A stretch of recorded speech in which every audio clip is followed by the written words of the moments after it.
Welcome to the Kumar Dev educational. गौरैया। रविंद्र कालिया। जेठ की उजली दोपहरी थी। पत्ता तक नहीं हिल रहा था। लू के थपेड़े घने पेड़ों के बावजूद बदन पर आग की लपटों की तरह लपलपा रहे थे। इस खौफनाक मौसम में बस एक ही राहत थी, गौरैया की मधुर आवाज। दोपहर के इस घनघोर सन्नाटे में उसकी आवाज पेड़ पौधों के ऊपर तितली की तरह थिरक रही थी। इस आवाज के सम्मोहन में ही मैं बाहर बगिया में निकल आया था और पेड़ के नीचे पड़ी खटिया पर पसर गया था। गौरैया चुप हो जाती तो लगता पूरी कायनात धू धू जल रही है, अभी सब कुछ जलकर राख हो जाएगा। गौरैया बोलती तो लगता अभी प्रलय बहुत दूर है, पृथ्वी पर जीवन के चिन्ह बाकी हैं। लगातार एक जिज्ञासा हो रही थी कि क्या कह रही है यह गौरैया। पृथ्वी के अन्य प्राणियों की तरह थोड़ी देर सुस्ता क्यों नहीं लेती। मैं उसकी आवाज को लिपिबद्ध भी करना चाहता था, मगर वर्णमाला में उपयुक्त वर्ण नहीं मिल रहे थे। काफी देर तक इस उधेड़बुन में लगा रहा। जब कोई नतीजा नहीं निकला तो मैंने यह कोशिश छोड़ दी और एक सीधा सादा सरलीकरण स्वीकार कर लिया कि गौरैया हर हर महादेव कह रही है, गायत्री मंत्र का पाठ कर रही है, वेद की किसी ऋचा को याद कर रही है। नहीं, यह सरासर बकवास है। यह तुम्हारे भीतर का हिंदू बोल रहा है। दरअसल गौरैया कह रही है, अल्लाह अकबर, नाराए तकबीर। अल्लाह अल्लाह की रट लगाए हुए है गौरैया। नहीं, चिड़िया कह रही है, वाह गुरुजी का खालसा, वाह गुरुजी की फतेह। खालिस्तान की मांग कर रही है यह गौरैया। ये सब गुमराह करने वाली बातें हैं। वास्तव में वह अपने प्रेमी को पुकार रही है। थक गई है उसे बूटे बूटे और पत्ते पत्ते पर खोजकर। अब निराश होकर इसी पेड़ की किसी शाख पर बैठी है और उसे पुकार रही है। मालूम नहीं कुछ खाया है कि नहीं, कहीं भूखी तो नहीं है यह गौरैया, कहीं आरक्षण के प्रश्न पर अनशन पर तो नहीं बैठ गई। जानना जरूरी है कि कहीं आत्महत्या का निश्चय तो नहीं कर बैठी। उड़ते उड़ते कहीं से घल्लूघारा का नाम तो नहीं सुनाई। जब इंसानों के दिल में हर तरह की खुराफातें जन्म ले रही हों तो ये पेड़ पौधे जीव जंतु उससे कैसे निरपेक्ष रह सकते हैं। ये भी तो उसी वातावरण के अंग हैं जहां लू से भी तेज चिलचिला रही है सांप्रदायिकता दुकानों मकानों की छतों पर छोटी छोटी पताकाओं के रूप में फहरा रही है सांप्रदायिकता, इश्तिहारों की शक्ल में दीवारों पर चिस्पा कर दी गई है सांप्रदायिकता। इस शहरीले माहौल में यह नन्ही सी गौरैया कैसे बेदाग रह सकती है। मगर इसकी आवाज सुनकर आभास होता है कि वह अभी इस संक्रमण से मुक्त है। थोड़ी देर तक गौरैया की आवाज सुनाई नहीं दी। अचानक मेरी नजर खपरेल पर गई तो मैंने देखा गौरैया खपरेल के नीचे बल्ली पर बैठी है। न जाने कब से वह एक नन्हा सा घोंसला बनाने में व्यस्त थी। इस वक्त भी उसकी चोंच में सूखी घास का एक तिनका था। घास नहीं, यह रामशिला है। यह घोंसला नहीं, राम मंदिर के निर्माण में संलग्न है, सियाराम में सब जग जानी। अचानक मस्जिद से अजान के स्वर उठे तो मेरा ध्यान भंग हुआ। मैं भी जुनून में क्या क्या सोचता चला जा रहा था। मुझे याद आया इस इमारत के ठीक पीछे मस्जिद है और सामने पीपल के पेड़ के नीचे हनुमान जी का मंदिर। इस समय जहां मैं बैठा था वहां से सामने देखने पर मंदिर का कलश और पीछे देखने पर मस्जिद का गुंबद दिखाई देता है। अगर मैं पूरब की तरफ मुंह करके बैठ जाऊं तो कह सकता हूँ बाएं मंदिर है और दाएं मस्जिद, बीच में मेरा घर है। गौरैया ने भी बहुत समझदारी का परिचय देते हुए ठीक मंदिर और मस्जिद के बीच अपने नींव के लिए स्थान चुना था। वरना कौन रोक सकता था इसे मंदिर के किसी झरोखे अथवा मस्जिद के किसी वातायन में अपने लिए 6 इंच जगह का जुगाड़ करने से। मगर नहीं, गौरैया धर्म के पिछड़े में नहीं पड़ना चाहती। मैं देर तक उसे नींव निर्माण के कार्य में संलग्न देखता रहा। वह तिनके खोज कर लौटती, कुछ देर सुस्ताती, दो एक बार अपनी को यल जैसी सुरीली कूक से सन्नाटा तोड़कर ईंट गारा की तलाश में फिर गायब हो जाती। क्यों बना रही है वह अपने लिए एक सुंदर नीर? अभी तक कहाँ रह रही थी? अपनी सुहाग की सेज तैयार कर रही है अथवा प्रसूति गृह का निर्माण? अनेक प्रश्न मन में उठ रहे थे। अगले दिन सुबह देखा उसका घोंसला बनकर तैयार था। अब वह बाकायदा इस घर की सदस्य हो गई थी। अब उसका पता भी वही था जो मेरा पता था।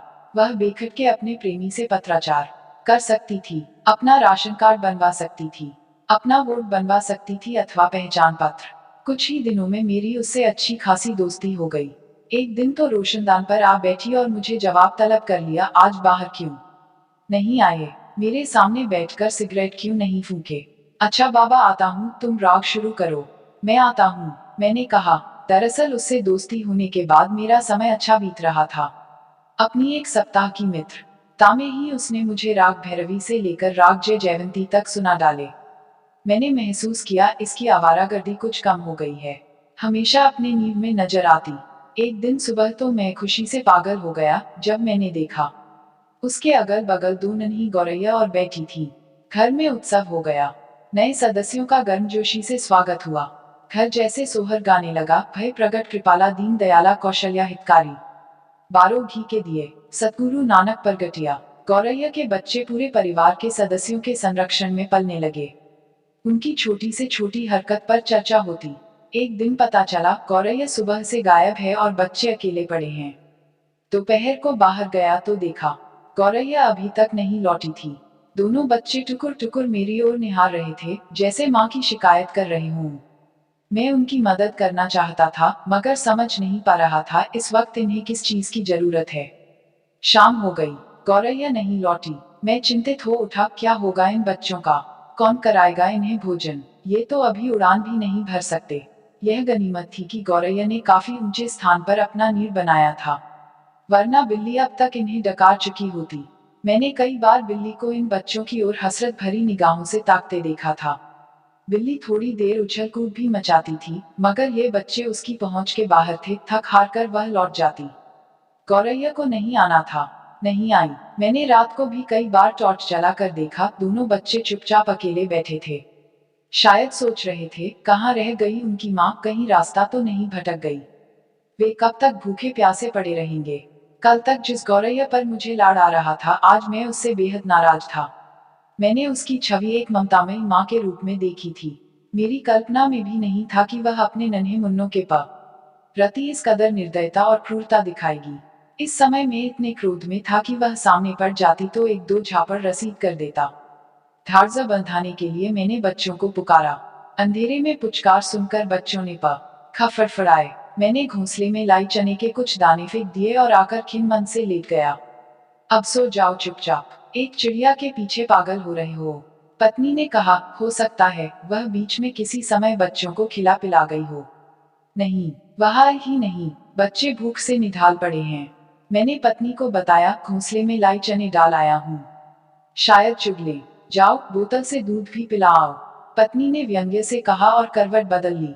सब औरतें स्वार्थी होती हैं, गौरैया की तरह, मैंने जलभुन कर जवाब दिया और आंखें मूंद ली। सुबह जब नींद खुली तो मैं आंख मलते हुए घोंसले की तरफ लपका। यह देखकर संतोष हुआ कि गौरैया दोनों बच्चों के बीच एक गर्वीली और समझदार माँ की तरह बैठी थी और बारी बारी से दोनों बच्चों की चोंच में अपनी चोंच से कुछ खिला रही थी। मैं भी कुर्सी डालकर बैठ गया और देर तक माँ बच्चों का लाड प्यार देखता रहा। बच्चों के प्रति आश्वस्त होकर मैं भी अपने काम में व्यस्त हो गया। दोपहर होते होते गौरैया ने चहचहाना शुरू कर दिया और उसने पूरी बगिया जैसे सिर पर उठा ली। मगर मुझे मालूम नहीं था दोपहर बाद मुझे एक और आघार मिलने वाला है। शाम को जब बाहर निकला तो पाया घोंसले से न केवल गौरैया गायब थी, बल्कि एक बच्चा भी लापता था। सहमी हुई छोटी गौरैया अकेली बैठी थी। मुझे आशंका हुई कोई चील तो झपट्टा मारकर बच्चे को उठाकर नहीं ले गई, मगर यह संभव नहीं लग रहा था। घोंसले के ऊपर खपरेल का रक्षा कवच था, चील की नजर ही नहीं पड़ सकती इस नीड पर। फिर कहाँ गई दोनों गौरैया? मुझे ज्यादा देर परेशान नहीं रहना पड़ा। छोटी गौरैया रब प्लांट के नीचे बैठी थी। मैं उसकी ओर बढ़ा तो वह उड़कर मुंडेर पर जा बैठी। वहां से उड़ान भरकर अनार के पेड़ पर उतर आई। वह रह रहकर छोटी छोटी उड़ानें भर रही थी। साफ लग रहा था वह उड़ने का आनंद ले रही है, अपनी क्षमता से खुद ही रोमांचित हो रही है। प्रत्येक उड़ान में वह छोटा सा सफर तय करती, फिर वह चिड़ियों के झुंड में शामिल हो गई। उनके बीच वह राजकुमारी लग रही थी। चिड़िया चुग रही थी और उनके बीच वह गर्दन उठाए बड़ी शान से बैठी थी, जैसे प्रत्येक चिड़िया को उसका संरक्षण प्राप्त हो। तुम भी कुछ चुग लो, तुम्हें क्या चुगना नहीं आता? मैंने कहा, खुद खाओ और अपनी बहन को भी खिलाओ। गौरैया ने मेरी बात की और ध्यान नहीं दिया और जाकर घोंसले में स्थापित हो गई। अब दोनों गौरैया सटकर बैठी थीं और एक दूसरे की ओर टकटकी लगाकर देख रही थी। बड़ी गौरैया जैसे किसी मूक भाषा में अपनी प्रथम उड़ान का अनुभव बयान कर रही थी। अब वह भला घोंसले में क्यों बैठती? थोड़ी ही देर में वह वहां से फिर गायब हो गई। अब माँ बेटी दोनों गायब थी। मैंने बहुत देर तक उनकी प्रतीक्षा की, मगर दोनों का कुछ अता पता नहीं था। आवारा निकल गई। मैंने घोंसले में बैठी गौरैया की तरफ देखते हुए कहा, तुम्हारी माँ और बहन दोनों आवारा निकल गई। किसी का डर नहीं रहा उन्हें। दोनों आवारागर्दी पर निकली हुई हैं। अब लौट के आए तो बात मत करना उनसे। कुछ कर लेना, उन्हें देखते ही मुंह फेर लेना। देर रात तक दोनों गायब रहीं। मैं कुछ ऐसे परेशान हो रहा था जैसे पत्नी और बेटी घर से गायब हों।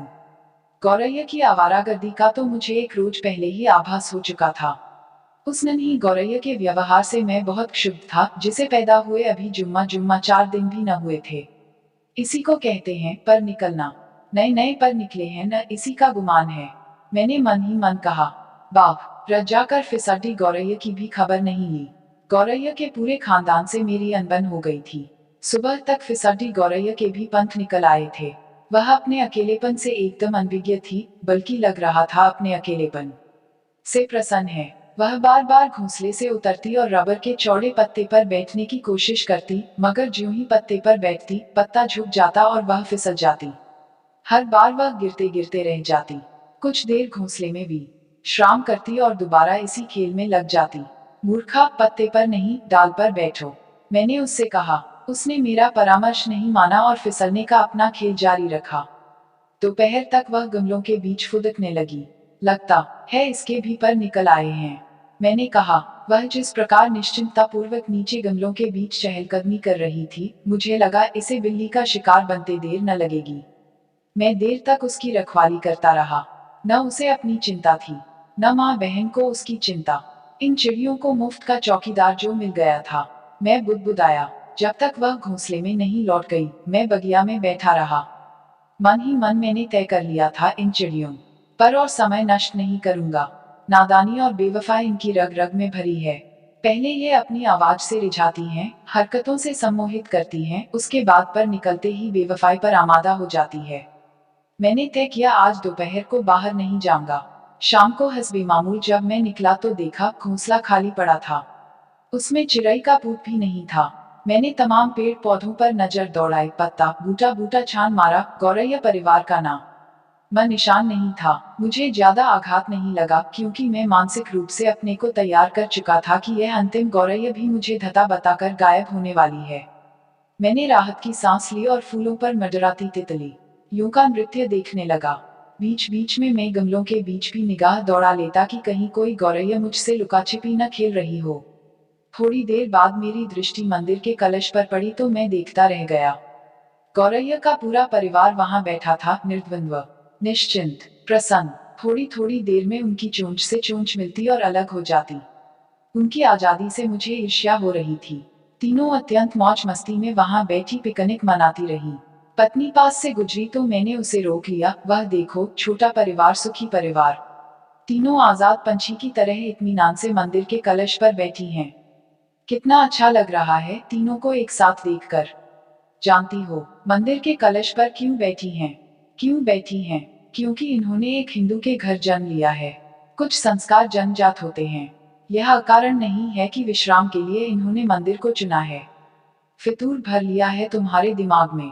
पत्नी बिफर गई। अभी थोड़ी देर पहले मैंने देखा था तीनों मस्जिद के गुंबद पर बैठी थी। अजान के स्वर उठे तो मंदिर पर जा बैठी। लाउड स्पीकर का कमाल है यह। मैं निरुत्तर हो गया। मंदिर में आरती शुरू हुई तो तीनों अलग अलग दिशा में उड़ गईं। थोड़ी देर बाद तीनों बगिया में उतर आईं। उस दिन से आज दिन तक उन्होंने घोंसले की तरफ मुड़कर भी न देखा था। बहरहाल गौरैया मुझे भूली नहीं। दिन में 1-2 बार बगिया में दिखाई दे जाती, कभी एक और कभी तीनों। मैं अक्सर सोचता हूँ, क्या जन्मभूमि का आकर्षण खींच लाता है इन्हें यहाँ। जन्मभूमि नाम से ही मुझे दहशत होने लगी। मगर मुझे विश्वास है, यहाँ फसाद की कोई आशंका नहीं है, क्योंकि यहाँ एक चिड़िया ने जन्म लिया था, भगवान ने नहीं। Thanks for watching. Like, share and subscribe.